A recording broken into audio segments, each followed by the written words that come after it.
going down. My sleep schedule is seriously screwed up right now. Second floor.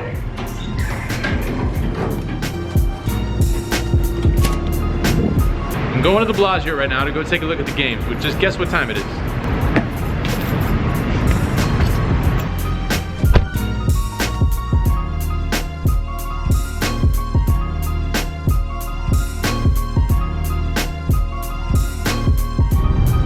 Last time we checked in, I said my sleep schedule was in danger of being wrecked. Well, it's wrecked. Right now, it is 1:41 a.m. and I'm just now heading up to the Bellagio to start a session. Not good. This is exactly the type of sleep schedule and work schedule that I don't want to be on. I used to be kind of okay with working on this like super backwards schedule. Just did whatever, didn't keep to any sort of a schedule, would just kind of go with the flow. Whenever I woke up, that's when I would wake up. Now, I try to avoid this. You know, there's all this talk about Vegas being a 24-hour city. It's only true to some extent. There's obviously tons of bars that are open all night, 24 hours. Obviously the casinos are open 24 hours, so you can drink, you can gamble. There's not a whole lot of other things that you can actually do 24 hours in Vegas. There's grocery stores, yeah, sure, but it's not the good ones. If you want to go do your grocery shopping at Walmart, well, that's fine, you know? You can do that. None of that Trader Joe's action, no Sprouts. You want to do your shopping at Sprouts? You got to get yourself on a normal schedule. And this schedule is not normal. Needless to say, I'm just gonna try and make this session pretty short. Obviously it depends on how the games are. If they're really good, I'll stay. If they're not good, not staying. If I'm able to pull off some sort of a hit and run job, hey, I'm all for that today, tonight, this morning, whatever this is.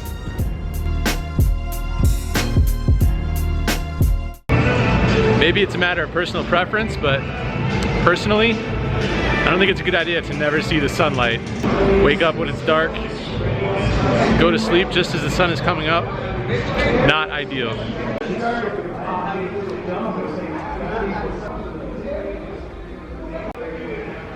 All right, first up on the 5-10 list. I think we're down to 2 games over here at the Bellagio, so didn't really take that good of a look to see how they were, but I expect it to be average, so just gonna hop in there and see how it is.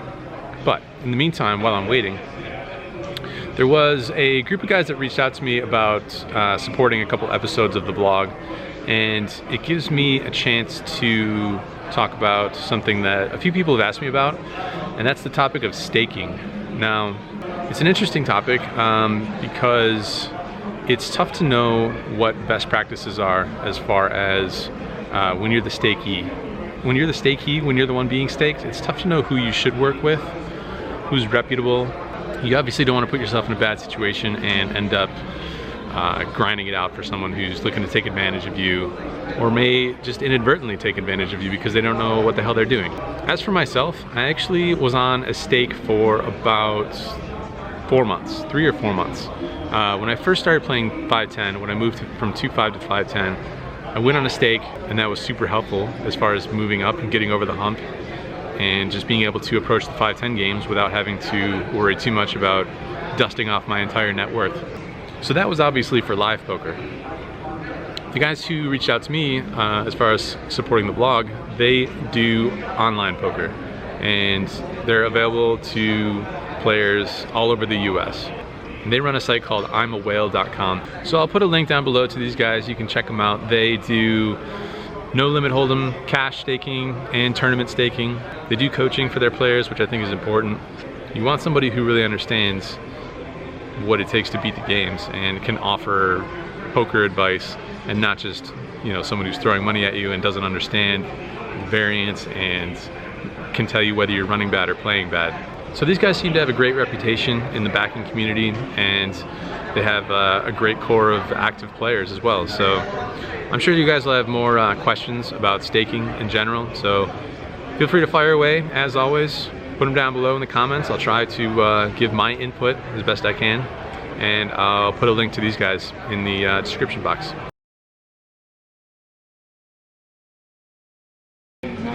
Alright, so there's good news and there's bad news.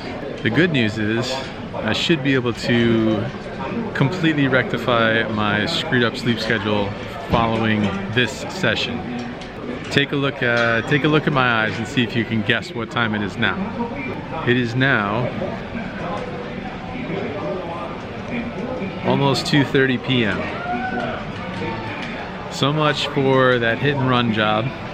I should be able to fix my sleep schedule. Just gonna stay all the way up until some sort of reasonable time to go to bed. I have lots of hands. Here that I could go over. But here's just a couple examples of what's been going on. In the first one, there's a middle position open to 30. I have 8-6 of spades, and I think you can certainly 3-bet here sometimes, you can call sometimes. There's a player in the big blind that I want to invite into the action, and this player is actually the reason why I've been here for so long, and I'm still here. So that makes me more likely to just flat this raise with a suited 1-gapper as opposed to 3-betting it. Sure enough, the big blind comes along as well. So we go 3 ways. Flop is king 6-3 rainbow, 1 spade. Big blind checks, initial raiser bet 60. Can't just fold middle pair right away, I don't think. So I make the call and big blind folds. Turn is an ace of spades, so we pick up the flush draw. This time he bets 140. Pretty straightforward decision here, I think. Pair plus flush draw. So I make the call. River card is the king of spades, so we make the flush. This time he checks, and I feel like he's likely just giving up pretty often in this spot.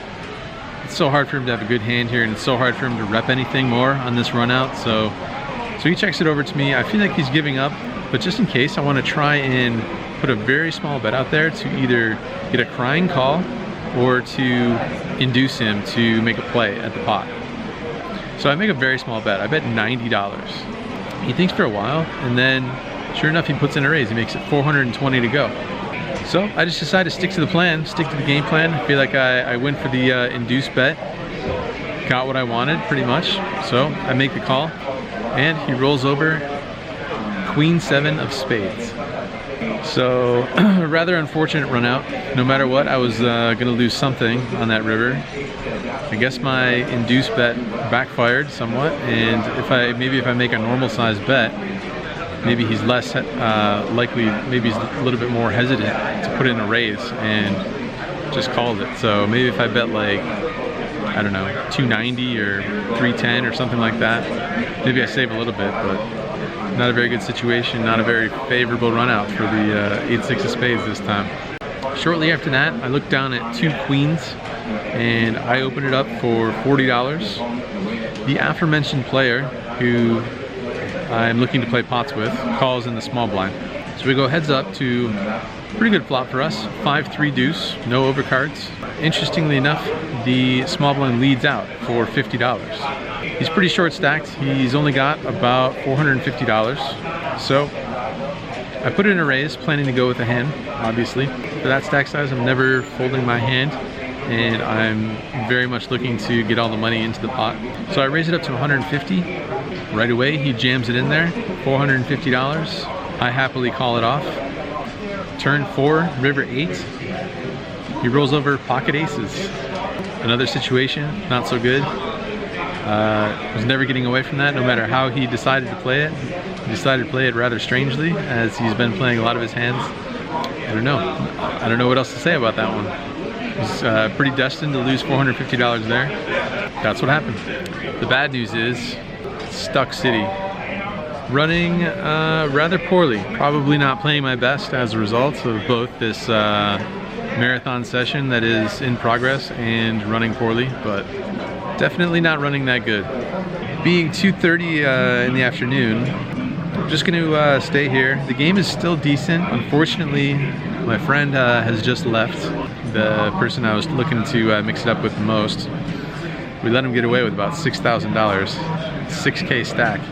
He wins today, so yeah, I'm stuck for now, but Game is still decent. Not any real tough regs in the game at the moment.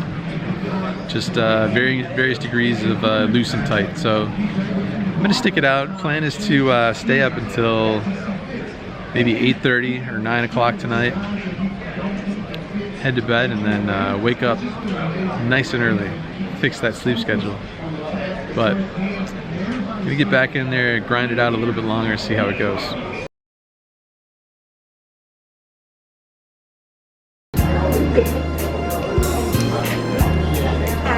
Hello.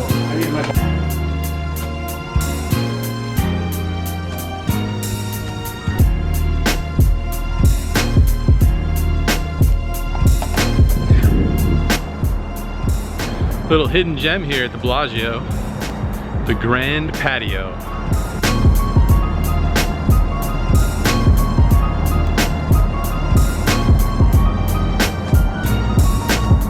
Just wrapping up the session. Seemed like an appropriate place to come wrap things up properly and discuss some of the madness that went down in the last, I don't know, handful of hours. Take a look at my eyes here, see if you can guess what time it is now. Doesn't look too horrifying, does it? I hope. It is currently, that says 9:47 in the PM. Played even later than I wanted to. So standard, so typical. You figure out how long that session was? You're looking at a 19-hour session right there. That is not recommended. It seems like there's a lot of things that I do in this vlog that's just not recommended. There really needs to be some sort of like a do as I say, not as I do type of ongoing disclaimer in this vlog, it seems. But anyway, some madness happened in those last few hours, like I said, so let's get into it. First hand of note, there's an early position raised to 40. There's 3 calls, and we look down at pocket queens in the big blind.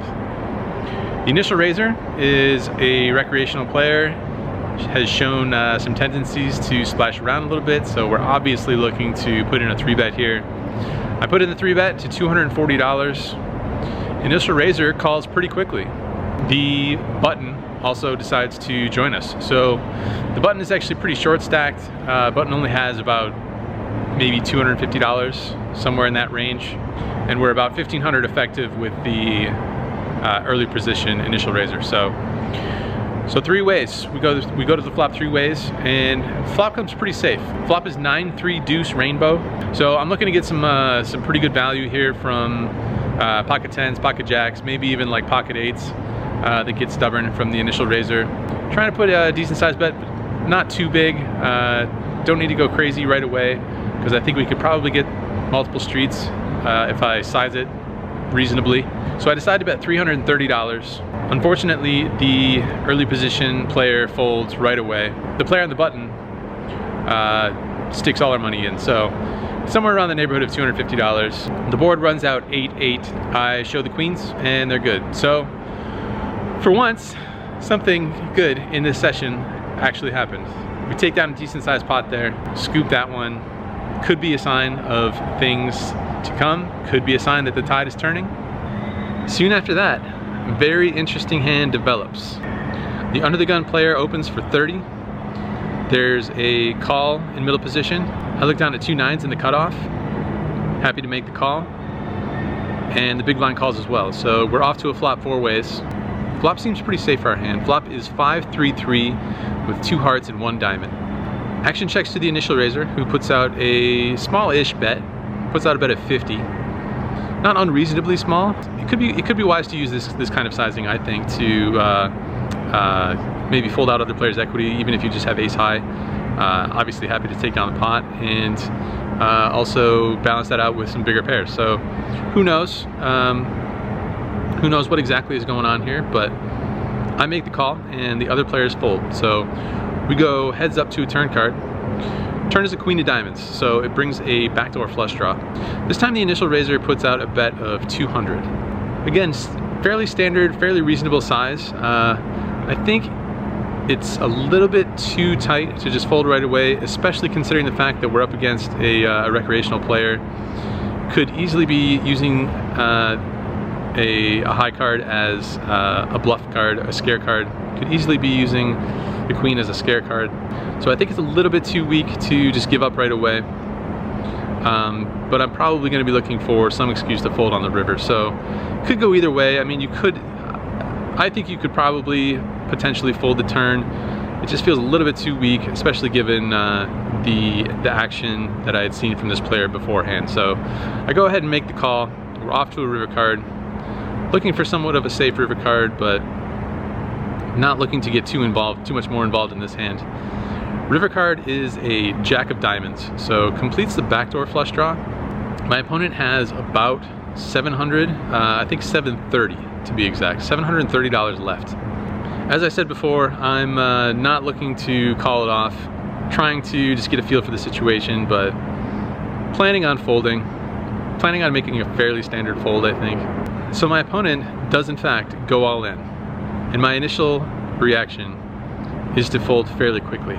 But I then see him actually move all in. I see him move all of his chips, literally all in. And I kind of pick up what seems to be one of the most obvious tells that I've seen in a long time, especially in a 5-10 game. It's hard for me to describe these things without actually being there, without you being able to actually see it. But the way that he moved his chips out, just like stack by stack, it just almost looked like he was surrendering all of his chips, literally, like he was just giving them away. And then on top of that, he kind of sat back and crossed his arms, and I was just kind of watching him do all this. I usually don't put too much weight into tells, and especially I don't put too much weight into them when I'm trying to relate a hand history, because it's so hard. It's so hard to communicate these things, these body language things. But the way that he moved the chips out there, it was the most obvious tell that I had seen in a long time. So I just end up saying to myself, I'm just gonna go with this read, and if it's wrong, it's wrong, but that's okay. I'm just gonna go with it. So after about a minute and a half of thinking and just looking at him and looking at how nervous he looked, I toss in the money. I just toss in the chips, and we hear some really good news. He says, "You got it." So I hesitate a little bit because I'm thinking, are you sure about this? And again, he taps the table. He says, "You got it." So I hesitate briefly. I know the last aggressor is supposed to show their hand, but I'm always willing to show my hand if the other person, especially when they're a recreational player, says, "You got it." I know a lot of people out there just wait regardless to see get the free information, or the information that you paid for, I should say. But I'm always willing to turn my hand over in these situations when the other player says, "You got it." So I go ahead and turn my hand over. He looks at the nines. He says, "Yep, you got it." Looks back at his hand and says, "Oh shit," and turns over Queen 7 offsuit. Yes. Huge slow roll.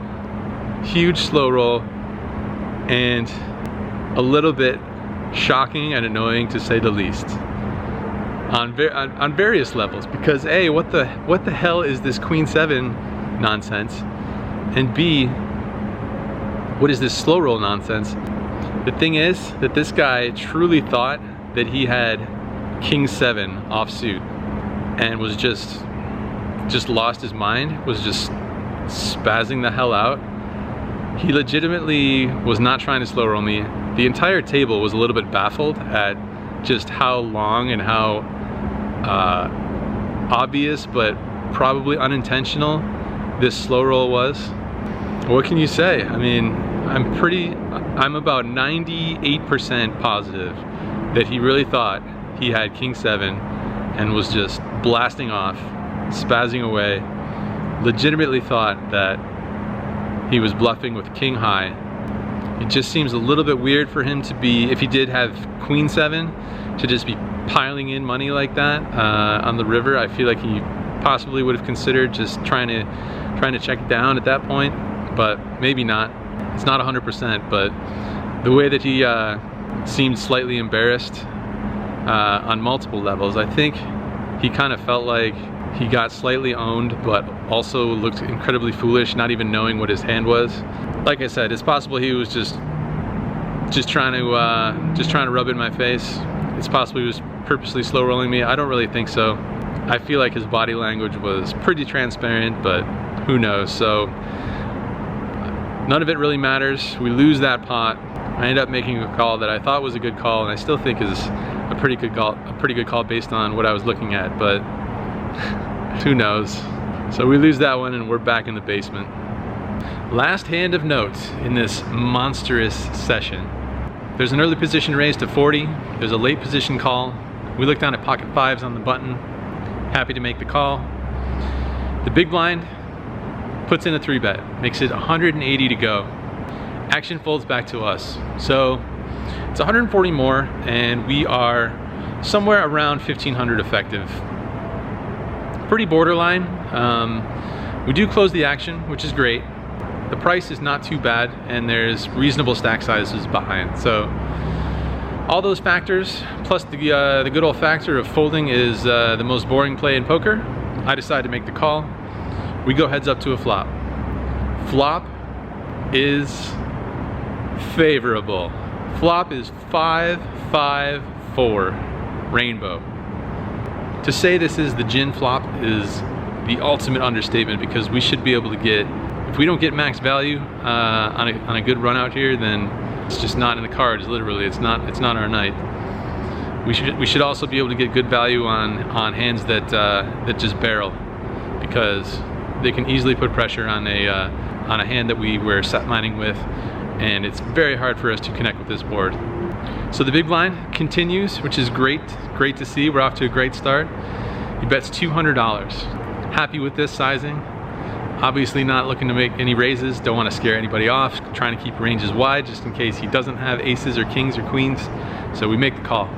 Turn is the 8 of diamonds, brings a backdoor flush draw. In our minds, we're just asking him to continue, keep betting, please. And good news is that he does. He bets $320.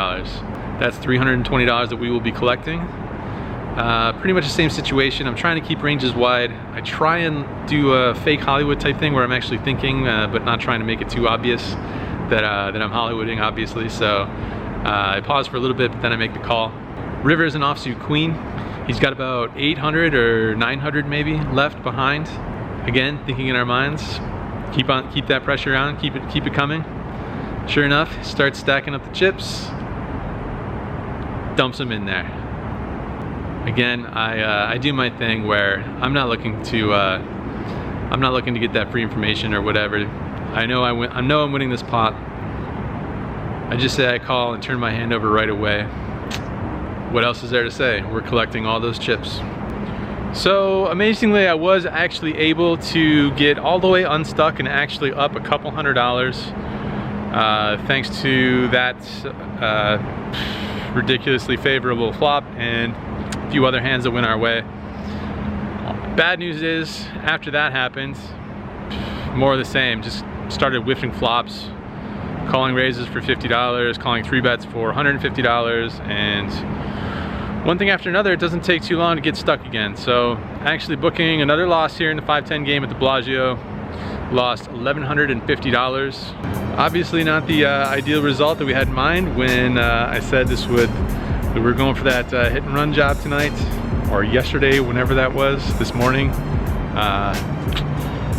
Turned out a little bit differently, but games were actually really good. There was really decent action in there, and not just because I was coolering over pairs with quads. There was some pretty good spots to be found in the game and good action. I walked in there, games were good and stayed good pretty much throughout the entire night and well into today and throughout the day. So I actually would have stayed longer, but I'm gonna try and fix my sleep schedule here. Waking up at 4 p.m., 3 p.m., either way, what have you, just not ideal. Like I said earlier, I'm gonna try and get out of here, go crash, get back after it tomorrow morning.